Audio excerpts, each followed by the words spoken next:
today's video mga kalalabs ay tumubo na ang aking mga pitsay, pero nakita ko mga kalalabs ay tumubo rin ang mga sagbot. Kaya ang ginagawa ko mga kalalabs ay nagtuno ako ng maliit na urea dahil ini-spray ko po sa puno ba para ano naman mga kalalabs yung pitsay una naman tumubo, pero very konti lang ka mga kalalabs, isang teaspoon lang sa 4 liters na na tubig. Ito lang talaga kasi hindi naman ito kanang ang pitsay kasi okay lang na sila, wala mga spray dito ay para ba kasi kainin ko lang ba. Ginagawa ko lang ito minsan mga kalalabs, kadalasan talaga dito sa kanang mais o sa pizza yun talaga, pero yung iba talaga ang ginagamit ko ay yung ipot ng manok at saka yung mga direct compost. Isang business ko lang to yung ginagawa sa pitsay mga kalalabs dahil ang pitsay po ay 25 days ay pwede ka na makapag-harvest. Ang bilis talaga lumago. Isang business ko na lang ito ginagawa mga kalalabs. So ito talaga anong tawag niyan? Ay basta kanang ito na ba na is ang abono ba na tapi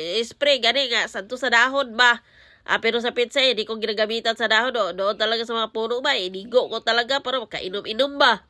Kasi ditong banda mga kalalabs ay hindi ito mataba yung lupa. Kasi yung mataba ay kinukuha ko na, nilagay ko sa sako ba dahil tinaniman ko din.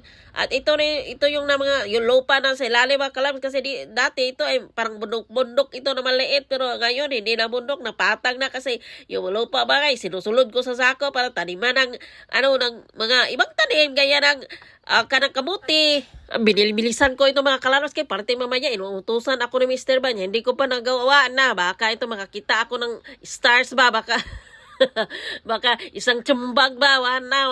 Malibot-libot na yung star sa ulo ko mga kalalabs. Malaki pa mga ulo natin. Yung star ay matagal bang makalibot.